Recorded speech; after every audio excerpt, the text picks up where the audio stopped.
We are on the air. This is another episode of Address This Mess, brought to you in this beautiful studio. It's just me and Mike in here tonight. Mike, thanks for joining us. Pleasure to be here. And I'm going to get Mike to take you through a couple of the sponsors. He loves doing this. And he's They're getting very quick. at it. Amazon, online superstore.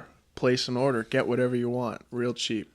Unless you buy something really cheap that's small, then they have to wait till it builds up in bulk, we learned. Oh, weird. Audible.com is audiobooks. They give you one free trial if you go in and just want to check out an audiobook, see if you're into it or not. Audible.com, you can click on the banner on Address This Mess. Or you can go to audibletrial.com/ATM, and that'll get you one free month and one free audiobook. I wonder if anybody does that. Like, have you ever entered a huge URL like that? Oh, like the / thing? Anything that's not yeah. Google. Yeah. Just Google main words. I have for sure. But on it is looking for a supplement store or a company that offers things called nootropics. They're kind of interesting. I'm pretty sure they I'm work. on them right now. I'm pretty sure they work. So we'll see Alex how I do. is certain they work. If you're interested, they actually have a total money back guarantee, like a 30-pill bottle. If you don't like it, just tell them they don't like it, and they'll give you your money back. But I mean, that's just a one-time thing. You slimy pricks. And Dollar Shave Club. If you're looking a little grubby and you wonder why the girls aren't looking at you, we cut Dollar Shave Club. well, they're in our hearts. We just want to give one last shout out. Congratulations. I hope that guy's doing well. No, that's fine. I hope he's got his own island and he's just making money and getting my dick sucked, kid. And he deserves it. That's it from our sponsors. Thank you, Mike, for that. He looked like that was up. He looked like the Girls Gone Wild guy. He kind of did, eh? But gone legit, in a way. Yeah. But still just wanted that money for women and party. Just trying to do it in a more respectable manner, I guess. I mean, you could probably only videotape girls with a camera for so long. Yeah, that guy took a real fall, I think. I don't know if that's ever not weird, right? Yeah, I don't think really there's ever a time that it's okay to... It's because I only... we're in our late 20s. Right. And you realize when you're in your late 20s, what kind of decisions you have to make to be talking into 19-year-old drunk girls taking their shirts off and stuff. If that's your pastime. I don't know why that was ever glamorized. Unless you were there at the parties and they were a great time. Yeah. But that guy doing that thing. No, well, I think it's go out and do that right now. The people that thought that was cool, though, were 16-year-olds. Right? Yeah, they're right. 15. When I was a kid, I was like, oh my God, how does he get these girls to take their clothes off and do that? But you're like a young kid. You're in the age, maybe I would say 13 to 16. But also, maybe even 18. Who was ordering the DVDs, though? Yeah, you had to be of a certain age. I never bought a DVD. Because he made his money somehow. I don't know how much money he made or whatever, but I think he ended up going to prison. So I'm just trying to find the link here to tweet out. Actually, somebody said he had a daughter, and everybody started laughing at him. Oh, really? Because they thought that was kind of ironic. Yeah. Maybe that's not the word, but... Well, it's super, I don't know, disturbing maybe? I don't know what the word is. Interesting happenstance. Yeah. I think you have a little more respect then, right? You know what I saw for real cheap that sent me down a road for at least... Have your headphones on louder? At least a little while. Yeah. Okay, that's perfect. Drones with cameras on them. Yeah. Super cheap now. Really? Yeah. Like what, 500?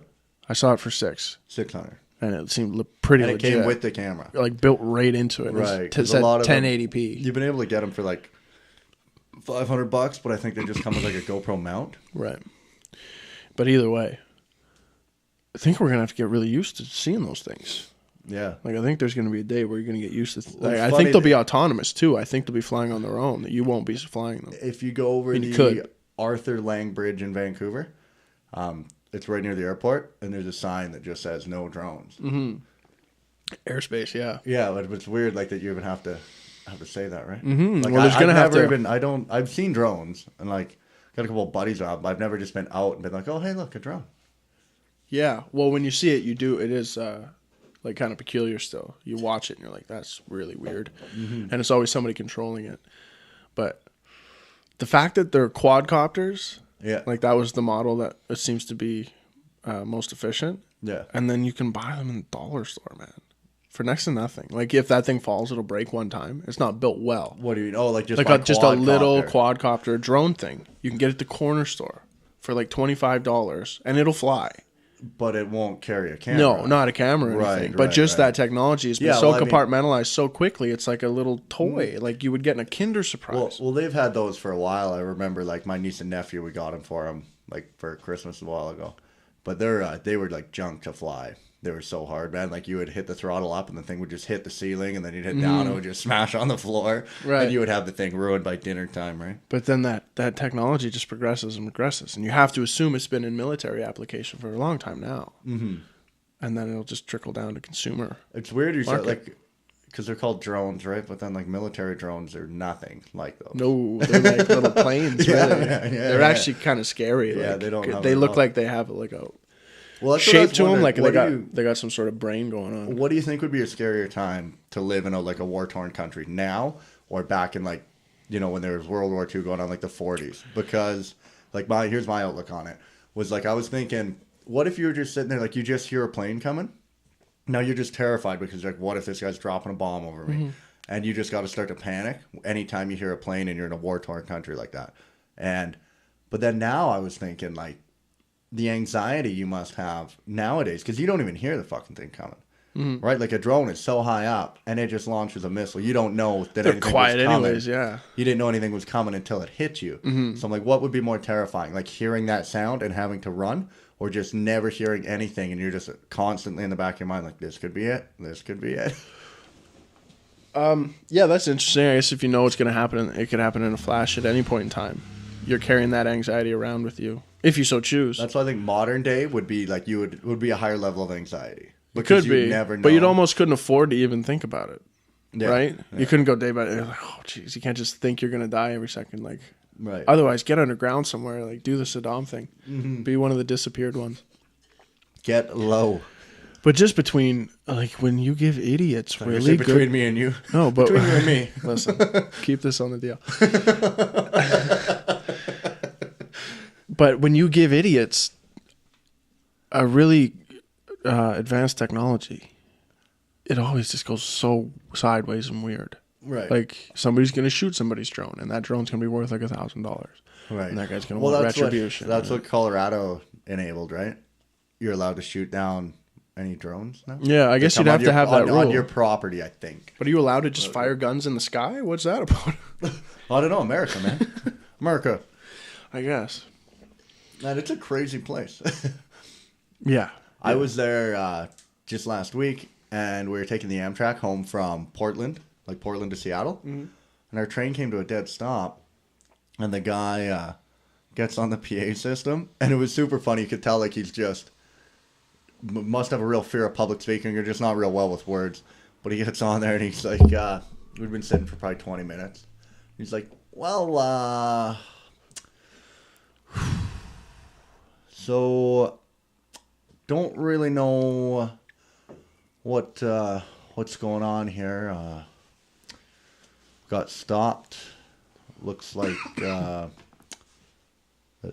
track is down. I don't really know why. Not sure.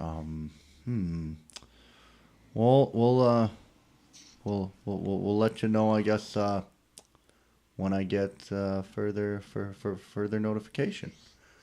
And you're just like, what was that? Like, that was like, it was like a 2 minute of him. Well, did you find that was the temperament of a lot of people in that area?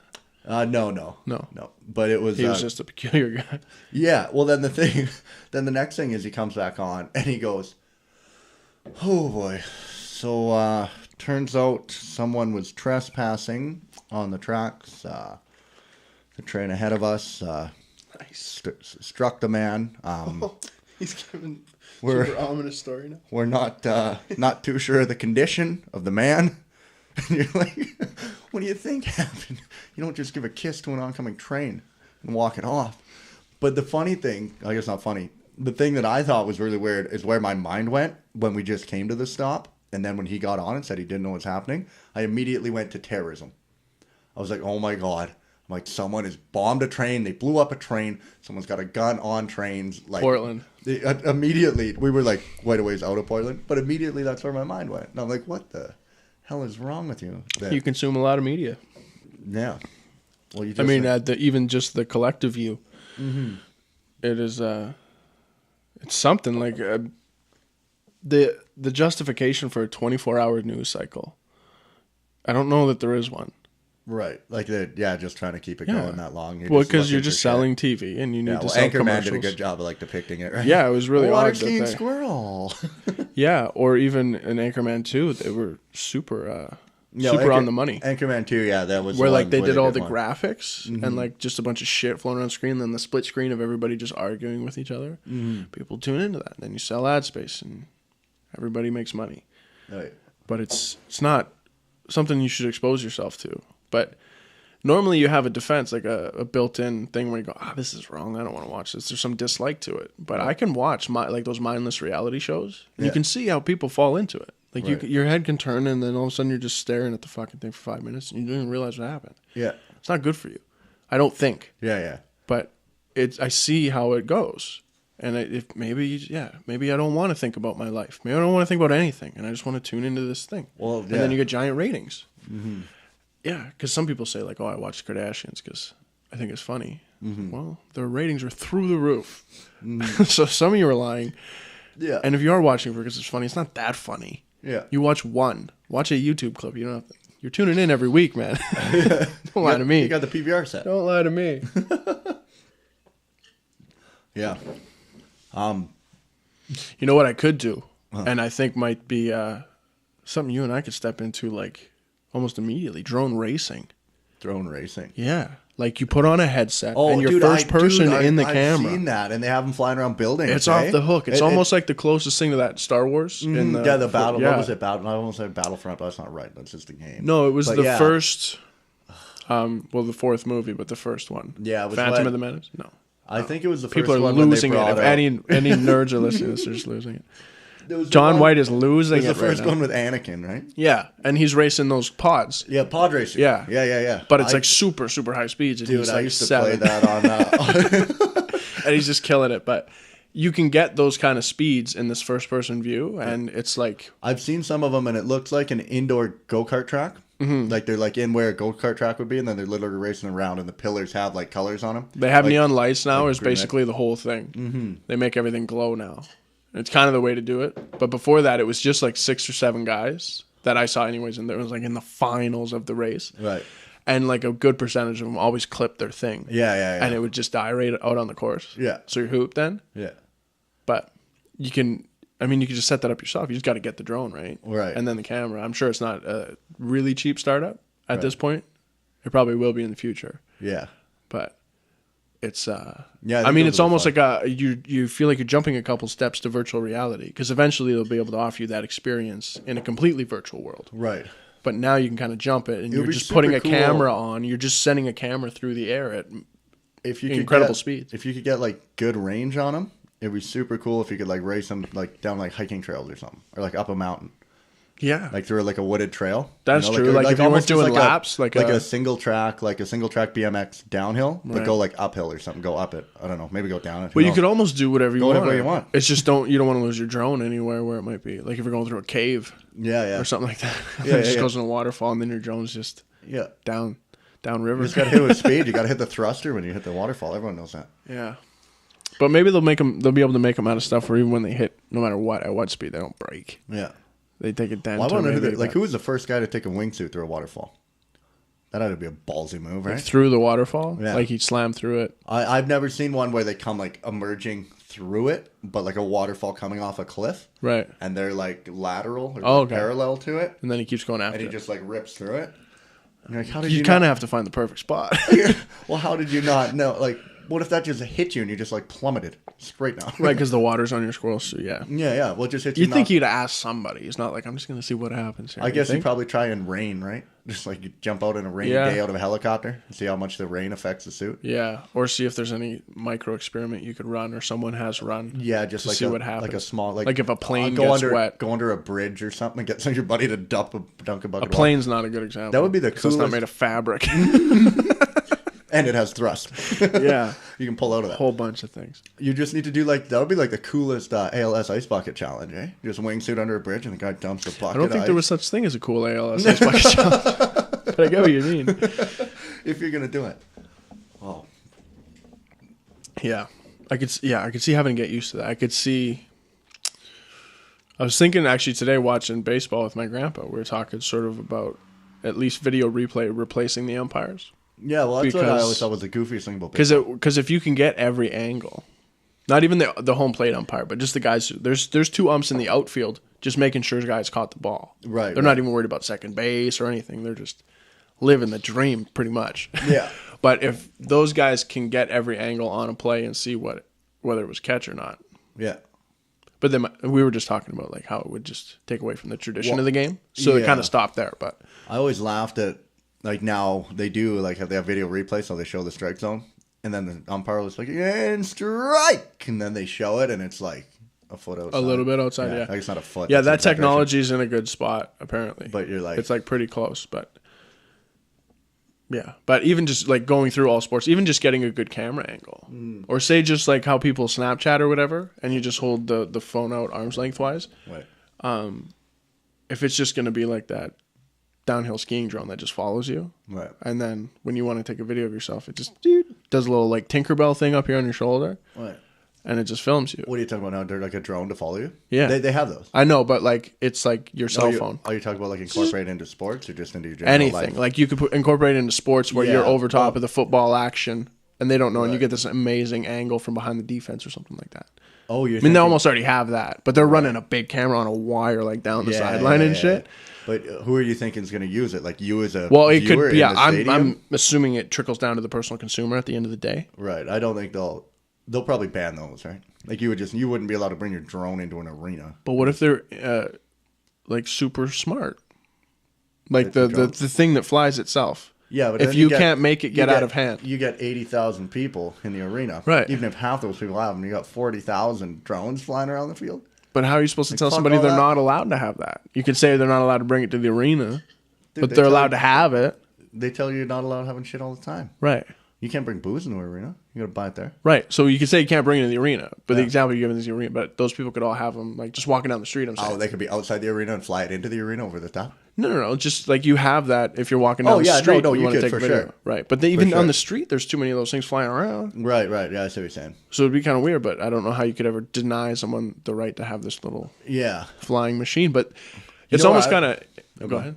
No, I was just I was about to diverge into something totally different where it's just like how people have to talk about laws for things that aren't quite here yet, like space law. Like they're deciding like what happens if who gets to the moon first. Like what's the law? What does it mean? If you get there, do you own the whole thing? Right. Then does that mean America already owns the whole thing?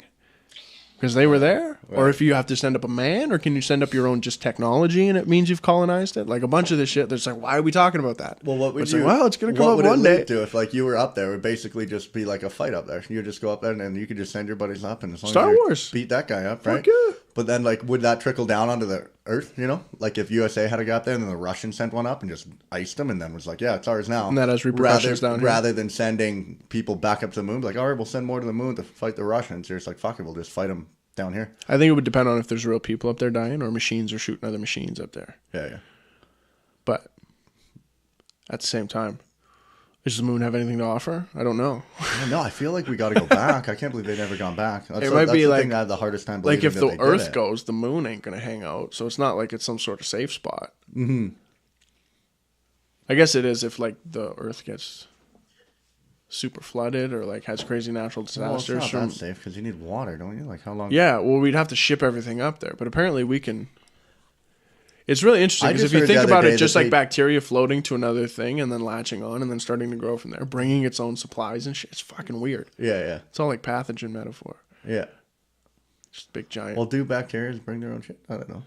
No, they go there and they just grow, but they're very simple. They just need the one thing. It's all the very simple, plain life. Yeah. Where humans get really diversified and complex with what they want to do. But you just go somewhere like, I don't know what it is about this Mars thing. Like, I don't know if they're just expecting people to go there and start something or if they're expecting to go there and build something that can start, like send them back. Because you'd have to have that all figured out before you send anything. Well, I think the people who are like signing up for Mars One, they're saying like, you're not coming back. Right. But I mean, why would you even want to? It's probably a fucking crazy amount of time to get back. It'd be your whole life traveling. Yeah. Yeah, until they figure that out. That would suck. Just riding a bus for like 20 years. You just start your own life on the bus. Would you have gravity on there? Technically. You just have to make the ship dope, right? Yeah, well, that's what you need. That's totally cool. Every ship in like anywhere where they travel through space, the ship is dope as fuck. Yeah, but you need something like really cool. What the? They're not just in some capsule. That's unprofessional. I've got way too many devices to let me know. Is that your agent? Like, what's going on? Did you get an offer? Yeah, people are upset about the moon comment. The moon? That you think the moon's bullshit? I think it's made out of cheese. Cheese moon. How come sometimes it's bigger and sometimes it's smaller? Explain to me that. You know? Sometimes you see half of it. Is it growing? Is it shrinking? Okay. It's a legit Bill O'Reilly moment. He looks, his name's David Silverman. David Silverman? He's the leader of the Atheist Association. Sure. I guess. Wow. And he was on Bill O'Reilly, and they were discussing, like, God, basically. And O'Reilly's just trying to wind him up or whatever. And he kind of I think the biggest blunder-ish that Bill O'Reilly had, but he goes, hey, tide goes in, tide comes out. How do you explain that? Oh, really? I think I looked at him, he's like, what? I was like, you know, that's just like the moon and shit. And then he tries to back his way out of it. And now, like, I swear to Christ, if people see Bill O'Reilly in the airport, hey, Bill, tide goes in, tide comes out. How do you explain that? I know I'd say it to him. Yeah. But because people hate him. Because he made his money that way. Right. Being, like, provocative just for provocative sake. Right. Or provocation's sake. So who said the blunder? Bill did? Bill O'Reilly, yeah. Was the guy because I guess he probably believes in God, but he's a guy who plays an idiot who's smart. Mm-hmm. Like, he knows what he's doing. But he can make way more money this way. So he never kind of steps out of character in the limelight. Right. And he always just plays this guy who's just this old curmudgeon. He's got all these right-wing conservative views, and he's always fighting for Jesus and explaining how all these... Just telling old people what they want to hear, really, and a lot of people in the South. And it pays his bills. There's a lot of people like that. There's that girl, Tommy Loren. Yeah. She's impossibly hot and impossibly stupid, but like only for provocation's sake. I don't think that she's actually stupid. Like, she might not be as smart as you might think that she might let on. Right. But she just says things, and then what's really interesting is that all these guys who like her replies are just all these guys like getting on her side. Yeah. Because they do somehow make a connection that they could fuck her. Right. Like some Hail Mary pass is there in their mind. Right. And they go, well, this girl's on my team. Mm-hmm. And she's fucking smoking hot. You say that all the time on social media, man. Right. But that pays her bills. Mm-hmm. And I don't know that she's doing it on purpose. I don't know. Maybe she feels that way about some of the things. But some of the things she says are so outrageous. You go, oh, Christ. Yeah. Like, just sit down. Yeah. Like, you don't mean any of that. Does she do like the dumb thing where the guy like asks his girlfriend, he's like, we're traveling 60 miles an hour.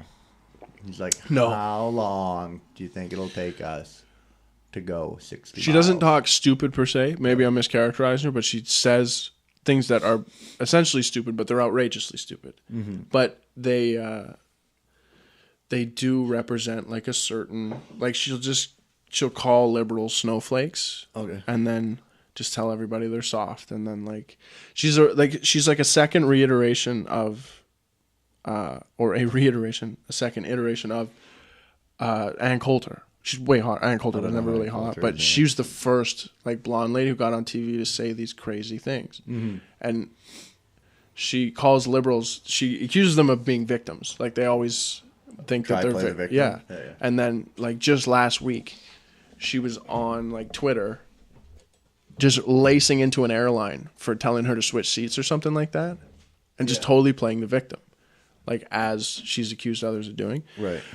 Not that doesn't happen like all the time with these people who are, but it lets you know that these people are playing a character. Because if it was their true genuine beliefs that they just followed, they'd never contradict themselves along the way. Because they felt that way and that's how they act, behave. And for better or for worse, whether you agree with their ideas or they don't, that is how they feel. But a lot of these people, they don't actually feel that way, but they understand how lucrative it is to say things like that. Right. And to be the guy who holds that position and what it could do for your life. I mean, what would it take for you to sell out? Again, we kind of come back to that a lot in this podcast, but everybody's with the stupidity thing. And I was thinking like how you would define stupidity, because often you'll hear like if you don't know something, someone will be like, "What are you, dumb? Like you don't know that?" Right. But I was trying to think like what the definition of stupidity would mean to me. Stupid is, stupid does, Miss Blue. And what I was thinking is like, say that I thought the Nechako River was the Fraser River. Now, someone would be like, what are you, stupid? That's not the Fraser, it's the Nechako. Now, if you gave me evidence showing me that that was the Fraser and not the Nechako, or what, however I said it, you know, like if I thought the Fraser was the Nechako, Right. and then you showed me that it's not the Nechako, it's actually the Fraser, and like you had like actual evidence supporting that. Now, if I still thought that that was the Nechako, that's stupid, right? But other than that, it's just a lack of like information. Yeah. Right? Like if you just didn't have the information. Well, that's actually the actual proper definition of delusional is to be confronted with the actual proper evidence and still not be able to change your mind. Right. Then you're living in a delusion. I'm really big on like being able to change your mind on stuff. Yeah. Well, like as long as like, because you have like, here's what you had for information before. This is what you thought. If someone represents you new information and it's like valid, you should be able to take that information, compare it to your old shit, and then come up with your new opinion. But it almost seemed like weak-minded if you swing that easily. Because I find, dude, I'm so easily influenced. I was going to talk about it earlier. They're like, we'll get to it later. But I got this like pamphlet on like an organ harvesting when I was in Vancouver. And right away, I just like jumped right on board. I'm like, no, this is bullshit. They can't be doing this. But then I brought it up to a guy I work with. It's actually, we got to get him on the podcast. He's got to be the smartest guy. What do you mean by harvesting? I'll get to it in a sec. Okay.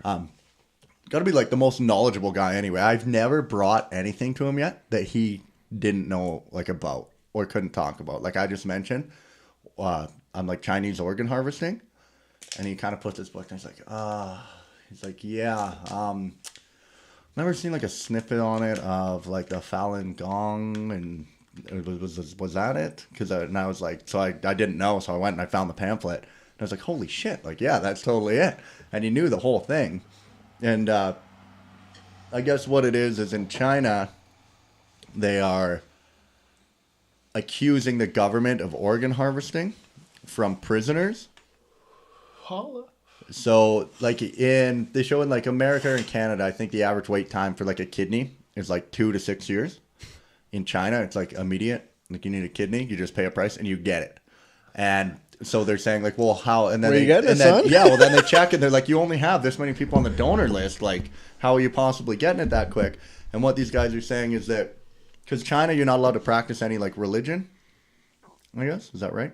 I don't know. I don't know if you're not allowed to practice any religion. I feel like that's wrong. I think they probably have a very strong separation of church and state. But there's a religion. They view it. The Chinese government, I guess, views it as a cult. This Falun Gong. And it's kind of a Buddhist form of religion, but it's got like a leader at the top, so it seems kind of culty because it's this guy's leading the pack. Well, they're arresting anyone who's been practicing it and throwing them in jail. They call them prisoners of conscience. And then what they're saying is that these people who've been thrown in jail for practicing a religion are getting their organs harvested. So they're like trying to fight it big time.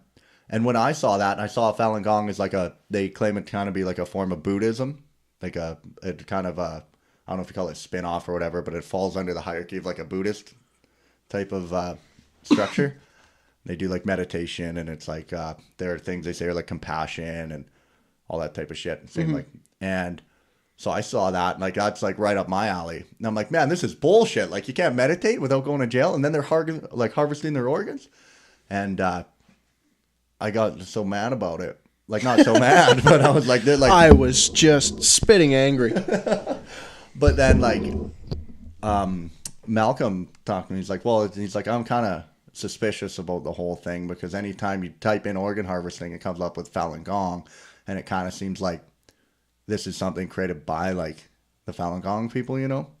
Oh, yeah. Like, it's just, like, an attack on them. But I kept, like, the one thing I couldn't wrap my head around is why would they make it up? Is it just to get them out of jail, I guess? Like, why would you lie about... I don't know. I wouldn't even know where to start with that. You know, so I was like... But, yeah, I guess they're just straight up... Trying to figure out who's telling the truth there. Yeah. Pretty serious accusations both ways. Yeah. I've got a whole pamphlet on it here. You can read it later. That's fantastic. But it's like, I guess it got brought up in like some. Does it have some prices in there? U.S. House of Resolution. It does. On the front? It does. What do I need? What do you want? You need a cornea? A cornea? Cornea is a cheap one. We get you a cornea for about $30,000.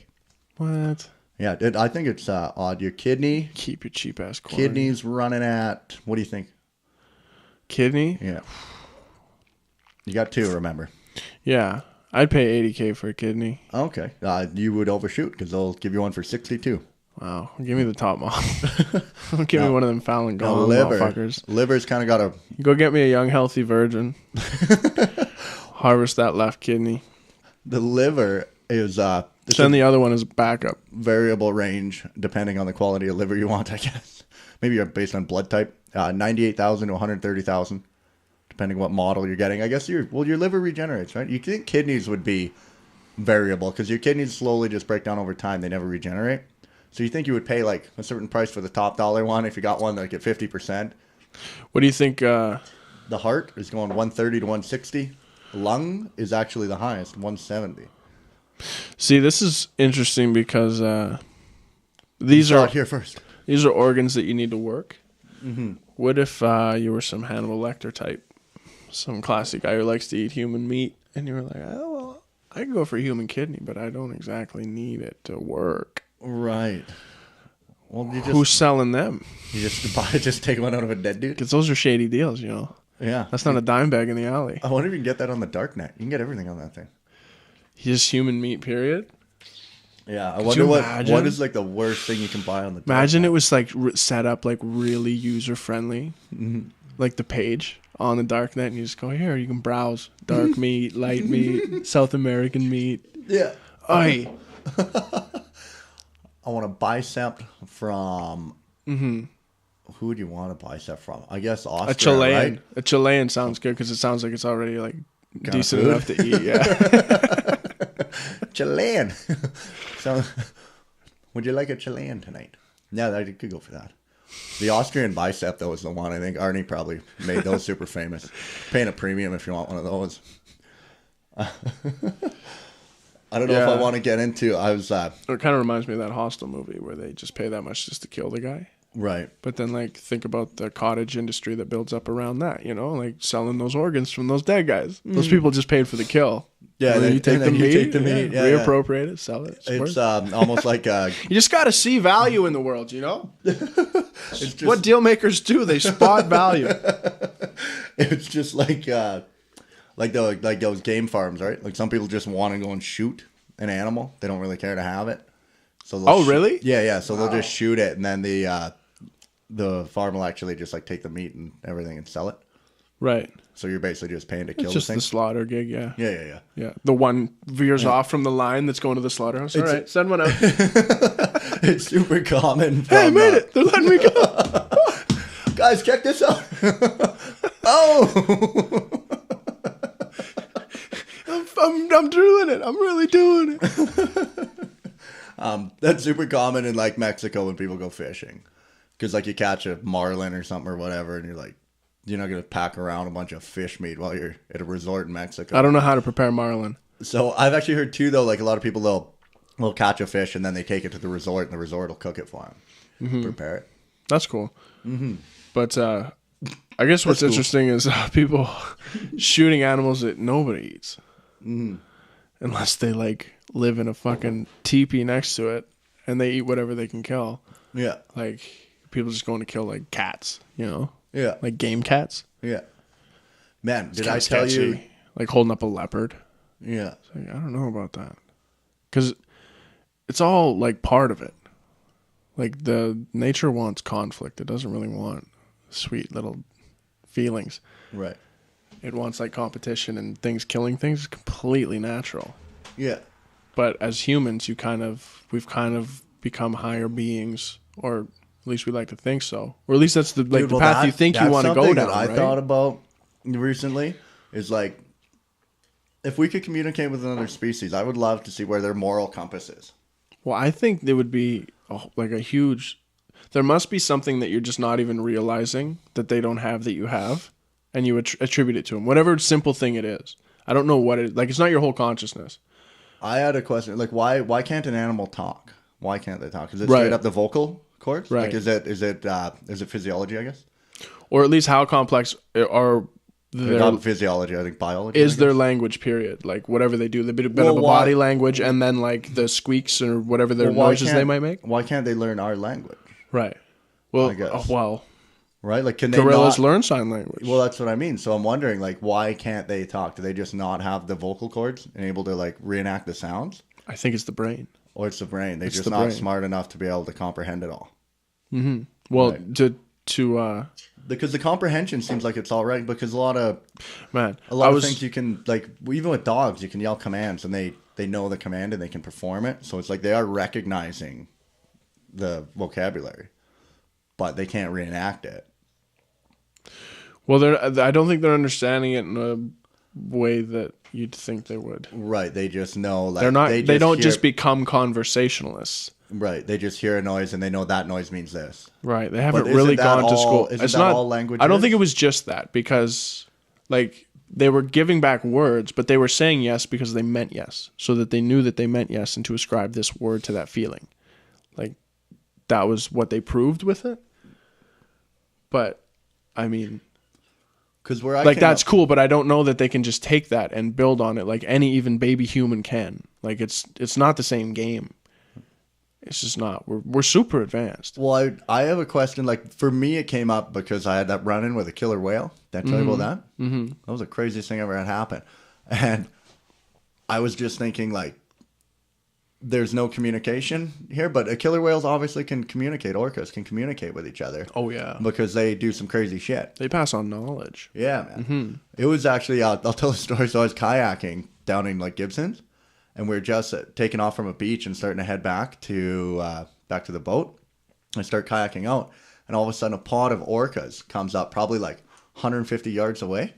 And I was like, holy shit, man. So I screamed back at my mom, and I was like, there's a killer whale's coming. And I just started chasing him on the kayak. And the whole time I was chasing him, I was like, man, I wish I could get closer. And I was following him. And then there was kind of like a fishing boat parked off, like on the path. And they were just kind of watching the whales go by. And I kind of paddled over to them. And I said to him, I was like, oh, man, I wish I could have got closer. And they're like, well, just so you know, there's two right behind you right now. So I was like, holy shit. So I turned around. And, like, the biggest one of them all, and, like, another one, I'm assuming was, like, the alpha and then maybe the baby. And they kind of, like, they weren't looking at me. They were off to the right a bit. And they popped up probably, like, 80 yards out. Mm-hmm. And I was like, holy shit. So I'm, like, sitting there waiting. I was like, oh, man, I hope they get closer. Now, all of a sudden, they both pop up again, like, 20 yards out, aimed right at me. And all I'm thinking in my head is, like, man, I just wish they weren't so close. And I fucked up, dude. And that was the one time, like, I've skydived on everything. That was the scariest moment in my life, because I've just seen that video where, like, all the whales, they, like, get that seal off the iceberg, you know, and they just, like, go and they make the big wave and blow them off the back. Yeah. Well, the thing you wouldn't be able to do is turn off your monkey brain, because you're in complete awe. I think it's called, like, well, dude, when you hear that piloerection, where you're just completely lost in the awe of what you're seeing. Like, your eyes can't believe it, your brain can't believe what's coming on, and it's just this huge. But the only solace you could have is that whales have never hurt humans. Well, dude, I didn't know that. I didn't even think that. I just remember as soon as they, like, came up and they're both at me, and I heard their blowholes just, like, go. And I remember the guys on the boat are yelling at me. They're like, dude, you might want to get on this boat. And I just, like, hit the rudder and I just start paddling as fast as I can to get back to the boat. And the whole time I'm just thinking, like, I was, like, trying to think, like, oh, it'd be cool if they came, like, right up beside me or something. But then you're like, I started picturing them like they like you eat a seal. Mm-hmm. I've seen them, like, bite a seal and lob that thing in the air, and the other one comes launching out and eats it. I just pictured my body flipping through, and then I started trying to think of what their teeth are like and what that would feel like mashing up my bones.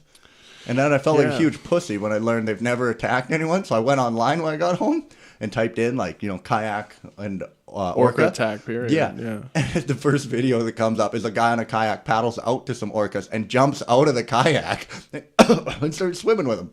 Oh, yeah? And I'm like, oh, man, it was from a drone view. And I'm oh, I'm such a bitch. No, man, I don't think that's the move either way, because they'll... I don't know what it is they know about humans. Yeah. Because I got real sketched out when that one whale at the aquarium just dragged her to the bottom of the pool. He didn't crush her. He didn't kill her. I think he knew she would drown. Right. So he just held her there? Yeah, he knew that she like, wait a second. So this guy's known this whole time. Yeah. And now he's choosing to do it because he must have like some other compelling reason. Like he's crying out for something, right? And he's like, please, like, how do I send a signal to these fucking monkeys? Yeah. Let me out of this thing. I was thinking why it was so scary. I mean, that's complete speculation. Bro science. I was thinking why it was so scary when the killer whale came up that close. And I realized what I credit it to was no facial expression. You know, like when you're just walking by like humans, the whole time you can usually tell like if a guy's locking eyes with you and he's like grilling you, you're like, okay, this Did you guy actually might be see up their to eyes? something. No, I didn't. No? No. Because everyone just thinks it's that white spot. Yeah. Because it just looks like it's the eye. Yeah. But it came up, like, I saw, like, the whole thing come right up out of the water and then dive right back down. Right. And I was just staring straight at it, and I was just looking at that dorsal fin. It was, like, the biggest dorsal fin I've ever seen. Dude, like, well, there's no, like, even when you see that, your brain also ascribes that to just monster. Yeah. Not even killer whale. It's like shark, anything. It's like monster in the ocean. Yeah. Just, like a total, like a complex, like, I forget what the fuck they call it. Like it's like an archetype where it's like every part of a monster built into one monster. Right. In your mind, like every monster you know of, it becomes that all at once. Yeah. Not just this whale. Well, if he could like smile or something, you know, you came up and he's like, see him smiling, you're like, happy whale, you know, like buddy, come here. But when they just come up here and they just like dead flat facial expression, then back down, you're like, what are you thinking, man? Like what the fuck? Although like they are the ultimate. Like if you saw it, there's probably something about it where it was like, holy fuck, that's an orca, not a dolphin. Again, I shouldn't be so quick to explain why things are the way they are. But I was thinking about like what they think of us. Like if we could communicate with orcas, what would their moral compass be? Like I always wonder, like how we think that we're the alpha because we've dominated the planet. Like we've totally made our environment suitable to us. We've flattened any trees that are in the way, anything in the way. We pave roads. We just make it a super easy life for us, and cater things to our needs. Things adapt to us. We don't adapt to things. No, I mean, adapt's not the right word, but yeah. Like we need a way over water. We just build a bridge. Right. Is where I actually saw like a cool thing where there's some tribes and they do it with nature. Have you seen that with vines and sticks? Yeah. And it takes them like 5,000 years or something. They say to build these like bridges out of nature. But I was wondering, like, what if like gorillas could talk or something? They're like, look, dude, I could go and flatten all this shit right now too and build myself a house. But he's like, it's against my morals to damage the earth like that. I wonder if they just hold the environment to a higher level than we do. Definitely. And they're not. like, look. But I like where you're going. I don't mean to stifle it. No, that's fine. No, I just, that's a really complex thought. Yeah. For an animal to have. There's dumb people that can't have that thought. Right. In a way. Yeah. Yeah. People got industrious very late in our evolution. But it seems like we've only had like maybe 10,000 years of anything we think of as humans as they are now. Like who had a culture, had like a hierarchy, had like leaders, had some things figured out, had kind of gotten out of the food chain in a way so their numbers could grow. They were like really efficient at hunting and all that stuff, so they could have giant numbers. But I guess like in 10,000 years ago, whatever, like they could barely write anything down or like let people know. So they kind of built those pyramids, right? Like nothing can stand the test of time and nothing can stave off Mother Nature like a pyramid. Right. It's just like they were sitting there like, how am I ever going to be remembered? How can I be immortal? Can I build something that even Mother Nature can't swallow up? Right. So they're like, the pyramid. Like, we'll build this thing that just fucking... Well, you built it in the middle of the desert, too, though, right? Like, that's a... Well, it's kind of just where they were. Yeah. But you put something there, I think it'll hold up pretty good, right? Yeah. Well, a pyramid will. Yeah, a pyramid will. It has to be heavy enough to deal with. But they understood that things had been devoured that, like, were thought to be immortal before. Like, people had built things, and then it topples, or someone... Like, even a man takes it down. Right. So it's like, geez. Yeah. Like, men weren't going to disassemble the pyramid, even. Yeah. Like, it's just sitting there. Do you think they're ever gonna knock the Sphinx down? I feel like that's gonna. No, I think all that stuff will stay protected. You think so? And there's no real. I don't know why anybody would have an inclination to knock any of that down unless they were trying to gain some sort of notoriety for themselves. Well, that's what I think about ISIS. Yeah, but that would mean they would take it. Well, Egypt is a heavy Muslim country, but I don't know, I should say, that there's any ISIS stuff going on there. I know that there's some pretty radical. I'm upset that I just brought up ISIS. Yeah. Well, they're almost like I don't know what it is, but it's just what you throw around when you mean radical Middle Eastern type Muslim. Because there's Muslims all over the place. And like just inside of what they all believe, it varies a lot. There's still only one book, though. So some people are interpreting it one way, and some people are interpreting it the other. Yeah. Well, interpretation is like a huge thing. But the thing is, like that's like those radical guys, they're not that far off of what the fuck it says to do. Yeah.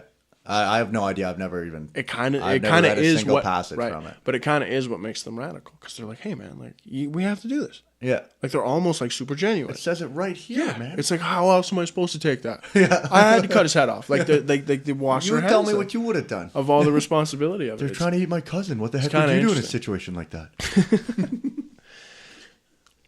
How did we jump there? From what? I don't know. We were talking. We got to ISIS. I don't know, man. I got a bunch of stuff I want to talk about Chomsky, but I don't know if I want to get. Fire away.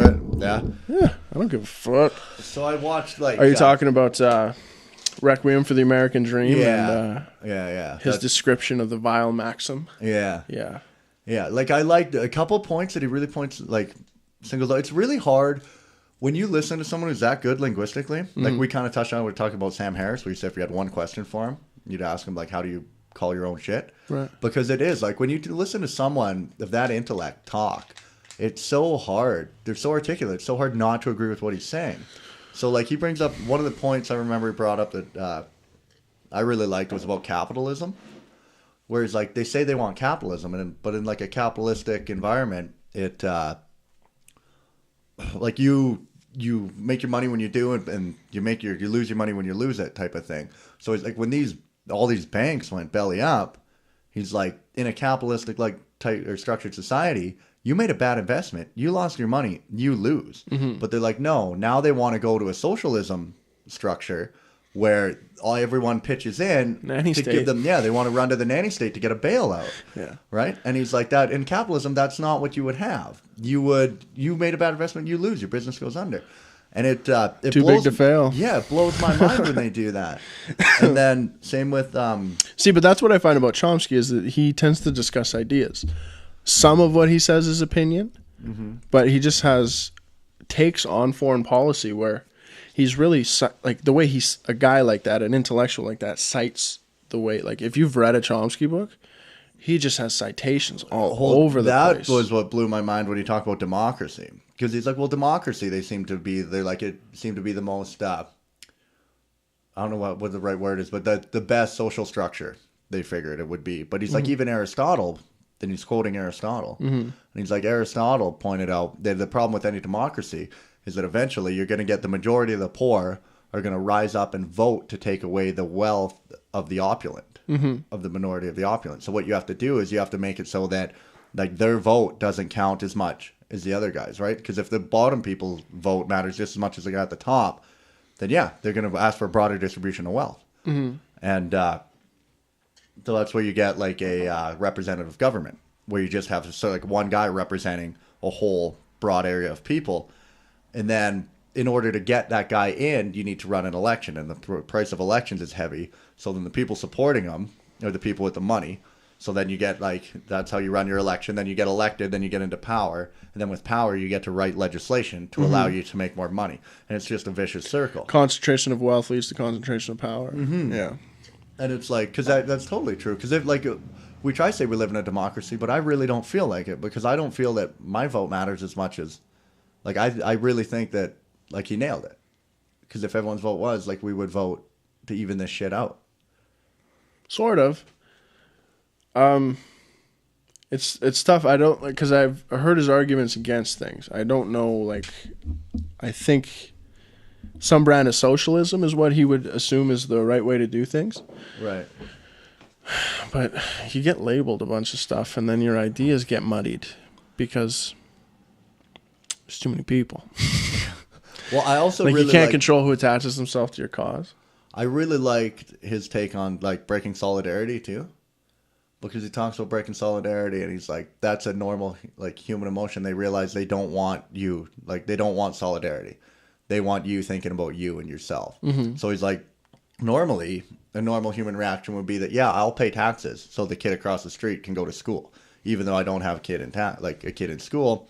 I'm willing to pay that because for that kid, mm-hmm. you know, and to help for all kids. You don't think about the kid. Our community and just our society. But then what they do is they're like, no, we don't want that. So they start breaking solidarity where it's like, no, you want to look out for you and your family. So then they privatize the school sector. So now the people who have the money, they're sending their kids to the private school, and that's where all the funding's going. And then the regular people are going to a shit school that's getting no funding, that's having huge budget cuts. And you're just oppressing the lower class and letting the upper class rise. Well, you do it under the guise of a free market. Hey, man, we all have to get a fair shake here. You can do whatever you want. Yeah. It's freedom. Well, that's what I don't get either. But it isn't. But a lot of people really think they're like, oh, like I worked hard for my money. The harder you work, you get rewarded. But I don't agree with that because... Well, it is a true statement, but you're right to not agree with it. You know, like it's weird. Yeah. Well, the thing for me is like I would be considered in like the probably 1% of earners in Canada. Right? Oh, 100%. Yeah. Yeah. And it's 101%. Like, yeah. And you're like, I don't think I worked that hard. And I don't think what I did or do, like my schooling or any of the stuff that I've done, mm-hmm. I think anyone could do it. I think I got given the opportunities to do it. Right. But I think anyone could achieve what I've achieved. I don't think that I worked that hard to get the things that I got. Yeah. Right? And I mean, you don't even know what you actually could be doing, right? Mm-hmm. Like everybody knows they're wasting time here, there, and everywhere. Like if you actually seized every moment of every day, I'm wasting my whole like life. you were the fucking rock. Yeah. Then it's just where you set your expectations. But yeah, so I don't really agree with that. And then I also really like I need to do more research on it before I really like get like a good opinion formed on it. But that this is basically like modern day slavery, what we're doing. Mm-hmm. Because, well, that was the other thing, I think. They're like, oh, you work hard, you get what you got. You're like, don't you think slaves worked hard? Mm-hmm. How did they turn out, right? It's like hard work isn't what does it for you. I mean, working hard and being, highly motivated self-starter. Yeah. You know, having... well, those stories do exist, right? And this is a system that does facilitate a few of those. But I think... Certainly. I think that But if you're thinking about the masses... I don't know what it is, man, because when you think about the masses, you get close to things like not exactly communism, but the state trying to create a better environment than the individual could. And that gets super murky, like right away, when the state is just making decisions. Because it's the state, and then the state is actually not a face. It's like, it's this thing, and it's... Well, I think the simplest thing... But it is kind of how you picture your utopia, where just... things get done for you and everyone makes the right decisions for the rightness or like the good of the people. Yeah. Well, don't you think that the simplest way, I guess that's just by raising taxes, but I think like a simple way to, I don't know if I'm going to get shit on for this, but a simple way to help out is I think all resources should be owned by the people. Right? So like if you look at the big corporations, they're making the big money. What do? They take the resources from the land. Like all the big money earners around here they own. But the isn't timber. that the crown, and then that's the people? They own the yeah, but I don't think it plays out like that. The guys who are making the money off it are the big corporations that own the timber rights, and they're cutting down the trees and they're processing them. Right. Same with the oil companies; they're taking oil out of our ground. Those are the guys that are making the money, and then we're like the slaves. We all just. But they're the guys with the gusto, the elbow grease, and the go-getter attitude that forged their own opportunity. So then we all have to kind of latch on because this is the only way to make money. So we basically have to be slaves to them to make the process to get a piece of that pie. They're making the big chunk, and then we just kind of got to fall in line and be like, well, I need some of that. So then you do. They're like, well, we need someone to, wrap the packaging, or we need someone to, put the drills in the concrete thing. So that we all just kind of grab those jobs so that we get a piece of it. But I think... So maybe that job shouldn't exist? No, like you shouldn't be allowed to even... option for that job. Well, I think that all Canadians should own all the resources. So it's like for any money that gets made off of any of our resources, all the people should get. And I guess that's the idea behind taxation.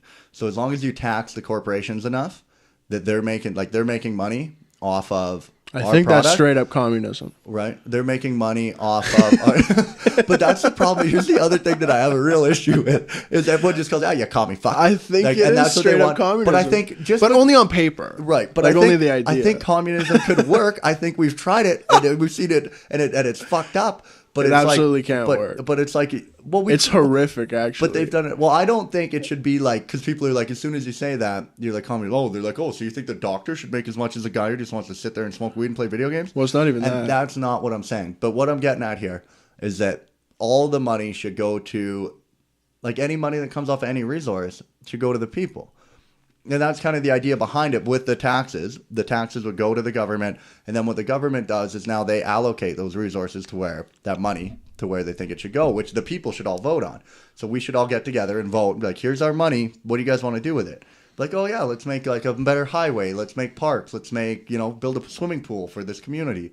And I think that's like, it should be a good thing. Like, you should be voting for what you want, what the people I think we want. do have a lot of that right now in our socialist system in Canada. But where you appoint some people and then they're the head of parks and recreation in your area, and that's how you get parks. You don't really know how it happens, but you're cool to pay taxes for parks to go up.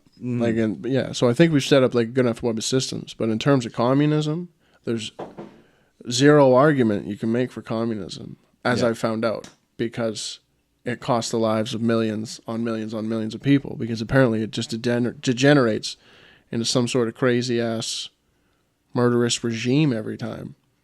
Yeah, I don't know anything about that. I don't know even what communism is enough. I just know that I think it was Stalin in Russia everything. from like 19... But that seems like a dictatorship to me. Well, yeah, communist dictatorship. I think you want like a socialist democracy. Well, yeah, well, you're a social democrat. Apparently that's where I line up as well. No, shit, I've heard that word before. I don't want to be labeled as something. Right, well, that's where I line too, but the social democrats that we had to vote for were NDP. Like, that's who they are, the New Democrats. Right. They're not really worth voting for. Yeah, I don't know, man. Like, but that's where we align politically. So to be a social democrat is almost to mean nothing. Like, it means a little something. Like, it can tell you a little bit, but social democracy in and of itself has a whole bunch of different ways to play it. Right. And where I see it on our side of the country, I don't align with what's going on there per se. But I don't know. Kick back here. Politics is a weird brand. It's a weird game to play. There's nothing like it. Yeah. It would be weird to be completely ensconced in a political arena, like making those decisions every day or playing that game every day. Yeah. There's too much to it. I mean, first of all, I'm pretty sure you have to be extroverted, like to a high degree, to be able to just meet and talk and exchange information and relay stuff all the time and make deals and work things out. Yeah. Maybe not extroverted. That's not the right word. I'm thinking more like people giving press conferences. Just outgoing? No. Because I guess a lot of guys, like when they give interviews, you realize they suck at interviews, and that's why they're not the guy who actually Right. It's like the face of the campaign. Yeah, the guy who's talking doesn't always seem like the guy with the brains either. But he's in the game, yeah. Yeah, and then you get this fucking Reagan-type character where you just get an actor in there, tell him what to say, and it'll all work because the people love the way it comes off his tongue. Yeah. Which is weird now because nobody likes the way this guy talks now, do they? Who? Trump? Yeah, no, I don't think so. Like, it's not like soothing to the ear or like, I don't know, maybe it is for some people, right? 300 million people. You can't just assume everybody. Yeah, I think there's a lot of Trump they don't hate the guy. Man. I think he's got a healthy following. Yeah, anybody who's on his team is, like, at this point, in for a penny, in for a pound. Yeah. I mean, no matter what happens, there got to be ride or die at this point. Well, that's what if you're still on the wagon. I think that was the biggest issue with Trump is he just drove a stake right down the middle of the country. Because either you're on that team or you're not, and it doesn't even matter. You don't even have to agree with everything he's saying, but you picked him. They're like, you decided that's what you are. You're going to be on his team, and but that's what it means to division. Like. First of all, have teams in politics, or just to have one guy, which is probably the worst way to do it. Pull. Like, I know, but even to have it's weird because I just said before, like one of the very natural things about reality is competition. It's everywhere, and it makes things be or not be. Well, I think competition's healthy, though. Right. But it's also unhealthy because when you start to create a competitive environment where maybe it's not called for in the way that is traditional to humans, like the political arena or, say, the judicial arena, once you have justice being played as a game with winners and losers, the justice gets lost in the shuffle. The very meaning of the whole thing gets bent to the whims of a winner and a loser, just someone out debating somebody. Yeah. We know that justice gets Speaking of justice, that reminded me of murky. Malcolm put me onto like a sci-fi type of thing where I guess a guy wrote a book or something about like that organ harvesting and just like how extreme it could go, where it would be, so say you start harvesting organs and now what ends up happening is all the prisoners are gone because you're just killing them all and taking their organs. Now you have no prisoners.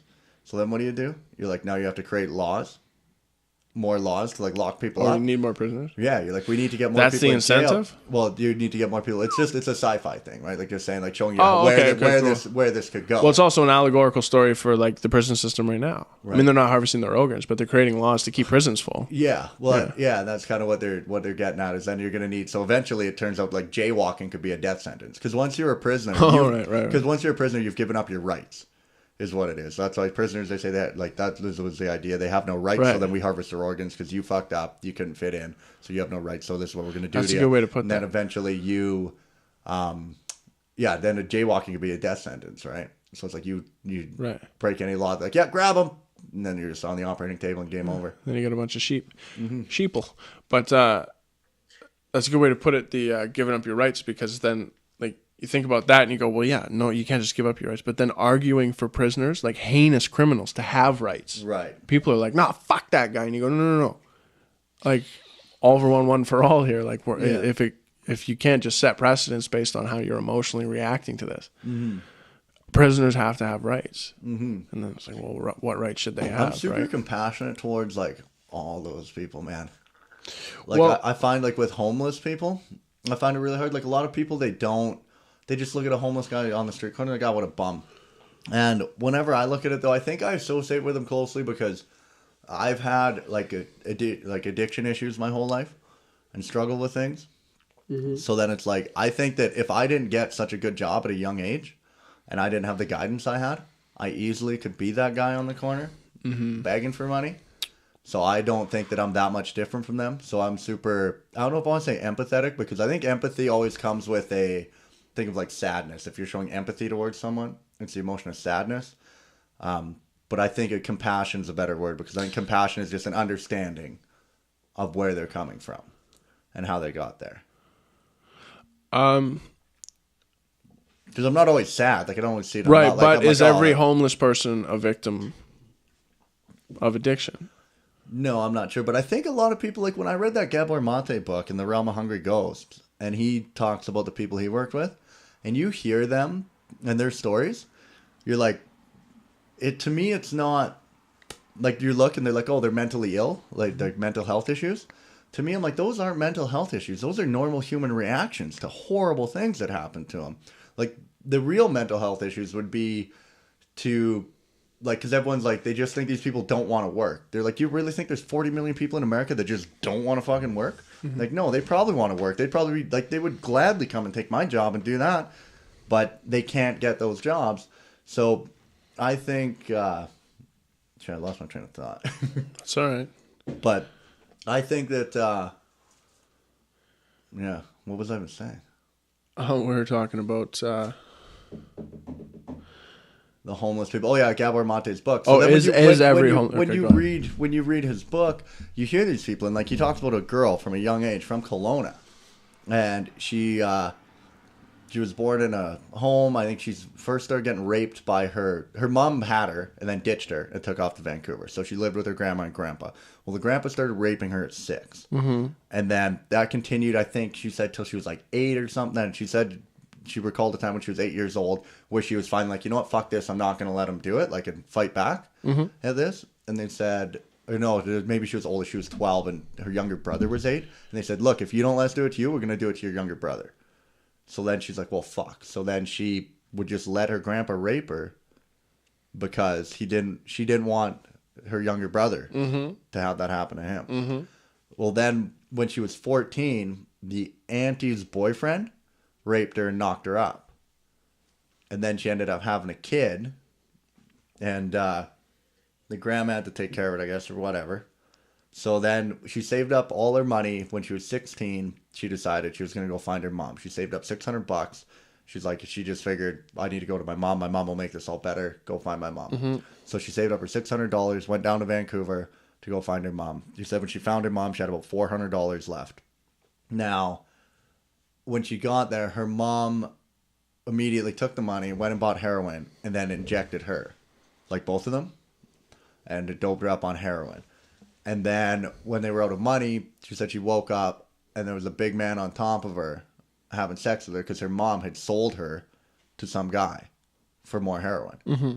And then when that was done, her mom just said, see you later, get out of here because you have nothing to offer me now. You're out of money. Mm-hmm. And now this woman struggles with a heroin addiction. And you're like, is that really mental health? Like, those are human Well, that's a pretty exceptional case. Those are human reactions. Yeah. But I don't know. Like, if you read the book, like, all of them have crazy stories like that. For sure. There's a lot of that out there, more than you'd like to believe. I mean, he only did 11 chapters on his client. But it's pretty cut and dry that person's going to be toast. Yeah. There's no coming back from that. But I don't know that every homeless person on Skid Row is that person. Especially when you looked up, like once I started looking into, because I forget what part of the brain it is that's responsible for pain. But anyway, did I talk to you about that dodgeball study? Yeah, we talked about it on the last one. Yeah. So it's like the same area of the brain gets lit up, whether it's physical pain or emotional pain. So then people turn to opiates, and that's what heroin is. For heavy, usually an opiate addiction, it derives from a heavy emotional pain. I've been listening to Peterson lectures, and he was talking about synesthesia. Like Jordan Peterson? Yeah. Mm-hmm. And he was talking about the blurring of the senses, and he was kind of talking about the neurochemistry or the neurobiology of it all, where he said, like, there's your visual cortex and then your auditory cortex. Okay. But you can, but there's this part where they kind of overlap. And that's the part of your brain that lights up when you're able to read quietly in your head. So you can see sounds. And it's just neat that it happens in that one area where it crosses over. That's super cool. Yeah. And he said, like, that's psychedelics. Right. Blur all those lines. Where, like, the blurring of all your senses, you're, like, tasting fucking colors. And Yeah. Everything's just lighting up. Smelling noises.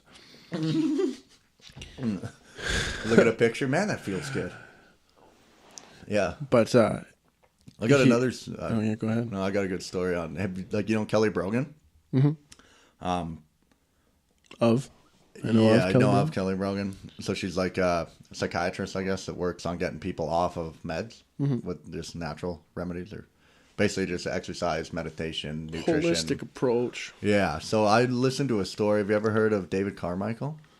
I don't think so. No, I don't know. I didn't think you would, but he came on and did a speech at one of her seminars. And what he is, he's a guy who murdered his son. And he tells this story, and it's a horrific story, but it's basically, he talks about, he had a thing, what was it called? Wrote it down. Akathisia, which I guess is just like a irritability syndrome. So it's easily irritable. And he got put on, what's this shit called? It's like a Proxen or something. And he went to his doctor. He said within 5 minutes, his doctor had him on this 40 milligrams of Aproxen. He said he was taking that. He said he felt okay, but he didn't really like it. So he said he slowly started to wean himself off of it. Now he got himself off of it. But then within 4 months, he had all this like deadlines for work and all this stressors coming in. So he had some leftover Aproxen. And rather than going to his doctor, because he's like, my doctor just going to subscribe me this or prescribe me this, I will just start taking it now. And I'll go in and get my prescription filled later. We started taking it, and he said by anyone who knew him, he would have been getting better. They would have thought that he's getting better and happier. But really, like he said, he started to get reclusive. So he started spending a lot of time in his basement at home and being away from his family because he had a wife and 2 kids. And he he was just starting to like, yeah, get really reclusive. Then he said these suicidal thoughts came in his head, and he started thinking, he's like, I got to kill myself. So he said the one day he planned to, he just talks about, it's like showing you how he got to the mental state of killing his son. And why did he want to kill his son? We'll get there. Okay. So he decided he's going to perform suicide. And he's like, how am I going to do it? He's like, even when you do a suicide, you don't want to fuck that up. He's like, you got to do it right. So initially he was thinking, smart enough. He was thinking about hanging himself from some gym ropes or whatever, but he ended up settling on the idea of gassing him in the car, like put the garden hose in the exhaust and run it into the... Himself? Yeah. Okay. So you put, the garden hose in the exhaust, run it into the window, classic. And then, asphyxiation, I guess. Well, he thought what he was going to do is he knew his neighbors worked or whatever. He was going to drive down to his neighbor's house, pull in their driveway and do it there. So he didn't do it at like his family's house, so they wouldn't see him. But he said he drove to the neighbor's house and like camped out, and he said they never left for work that day. So then he's like, he took it as a sign from God. He's like, oh shit, I'm not supposed to kill myself. I have to kill myself and my son, because they had a son who had a mental disability. He was epileptic and had a learning disorder. And he's like, I can't leave the burden of him on my wife. Right. So he's like, he took it as a sign from God that it's not just him who's meant to go. He's got to take him and his son. So then he started planning a murder-suicide. So then he decided he was going to go fishing one day. They were going to go out on the boat at the lake, and they were going to, tie the boots on and jump overboard and drown each other. Well, he said he got to the lake that day, and his son was all excited, had his swim trunks on, getting ready to jump in the boat. Well, the dad, Dave, the guy telling the story, he forgot his swim shorts. So he took that as another sign from God, saying, oh shit, I'm not supposed to die. I just have to kill my son. That's what the whole problem is here. This kid's got to go. So he didn't do it there. He went back home, and then he planned a weekend getaway for him and his son. So him and his son left, and they went, and he got him a hotel room. Said they went out for a nice dinner before, and the whole time he's viewing it as kind of his last meal, and he's like, the kid's having this dinner or whatever, and he takes him back to the hotel room. And what he was going to do, his son has to take epilepsy pills. So what he also did, he crushed up a bunch of sleeping pills, like 40 of them or something, in the kid's orange juice. And then told him, drink, here's your orange juice, take your epilepsy pills. And he was just thinking the kid was going to pass out, then he was going to strangle him. Well, he said that didn't happen. The kid started hallucinating from the two mixing up or whatever, and he was just running around the room, jumping off the bed and shit. So he ended up grabbing the kid, pinning him down, and just choking him to death. And then he said he choked him to death and killed him. And then the next day he said he just laid there, tucked him into the bed and said, you're going to a better place, all those type of things, did a prayer for him. Then the next day at 9 or 10 o'clock, he just called the police and was like, hey, I just murdered my son. And he said no emotion to it at all. There was nothing. He just talked to him like it was me and you were talking. Right. And then he said you have to go in, and when you do, they bring you to some certain type of psychiatrist at that point to analyze you in an interview for an interrogation. And he said you gotta strip naked for some reason. I don't know what that was about, but you get naked and they examine you or whatever. And he said he was just all not totally cool with the guy. Yeah, you're, and sitting there no remorse, no anything. And he ended up getting charged with first-degree murder. And that was, I don't know, it was 14 years ago that happened. He's out now, and now he goes around and tells his story about where, how bad these antidepressants are, these SSRIs, and where they could take your mental state. And just hearing him, it's a 15-minute video. I think I retweeted. I'll tweet it later anyway, if anyone wants to watch it. But and it just shows you this guy's mental state deteriorating and how you get to that point, right? Because you truly have to believe these things, right? He truly believed these were signs from God. Oh, I'm not supposed to kill myself, right? Right. But that's, you call that crazy, right? But it whenever I hear about that, it just keeps bringing me back to, why should I believe why you say how you feel? Right. Because you say you feel something, why should I think that that's okay? Or like maybe you think it's okay and I don't think it's okay. Right. And what does it mean if you... I mean, I know what the truth to be. I know the truth to be murder is wrong. And that guy did not see that. Right. Right? But like you're saying, that true belief. Mm-hmm. Granted, this guy was taking pills, but I'm quite sure people's mental state can get there on its own. Yeah, for sure. Yeah. For sure. And then you just have those people. But then you have every, like on a continuum, you have every different spot of that all the way back. And it's like, where do you draw the line? Because one of the really controversial ideas is that transsexual people have a mental disease. Right, that's, what's his name was pumping that all the time. There's a few people, but some people want to talk about it because it is, but why not discuss it? People think it's too harsh or that you're automatically assuming things, but well, I think any maybe it is some sort of weird aberration. Well, I don't know that it's a wrong thing, but maybe we could figure out there's something to it. I think anytime you get a mental disease, the problem is if you get labeled with a mental disease, you're immediately crazy. And anytime you're crazy, you're totally... Mm-hmm. But we're trying to raise awareness about that too, right? Like what is it? I guess it basically just... Well, it's a blanket statement. Yeah. It discredits like anything you have to come up with because you're crazy. Yeah. You're crazy. Yeah, you're just trying to discredit exactly what they're doing, exactly. Yeah, it's an overarching... The overarching well of comedy. But I don't know. Well, good story. People say they feel a lot of ways. Real uplifting story. But, I could just walk around saying I feel any number of ways. Right. Well, I don't have a problem with that. I have a problem if I have to play into your game. There's that. Like we're talking about, like you're like the people referring to different kin. But you're still gonna spot me as a nightmare, right? If you want, that guy's out of his fucking mind. If you want to pretend you're a fox, go ahead. But I don't want to have to play your game. I'll let you. You can think you're a fox. You can say you're a fox. You can do all that. But I don't want to have to go out of my way to be a part of your game. That this is what you are. Yeah, it becomes a separation of church and state. Even though you're not a church, you're a cult or some sort of weird movement. Right. You still can't. You're passing a bunch of legislation to facilitate you. That's what I was thinking. Like our activism today, we're such a bunch of pussies. Like you look back at activism back in the day, it was like Martin Luther King fighting for like human equality, right, between races. And then you look at like the march for like women's rights. They're fighting for women to be equal. And then you have like people suffrage. Fighting for peace in Vietnam, and like people fighting for these real rights. And then we're fighting for what, like gender neutral bathrooms. Yeah. Like that's our biggest concern? Well, for some people it is. It's a bit of a soft world in North America for sure. I don't know that's going on anywhere else. Like, I guess the closest thing we had, my brother mentioned it to me, would be like Occupy Wall Street. Right? That would be something I could have got on board with. Where it's like you're bailing out. Like, because I think our biggest issue, and well, that's my opinion anyway, is... There must be a real reason those ones go away, the separation of the gap, like, between the rich and the poor.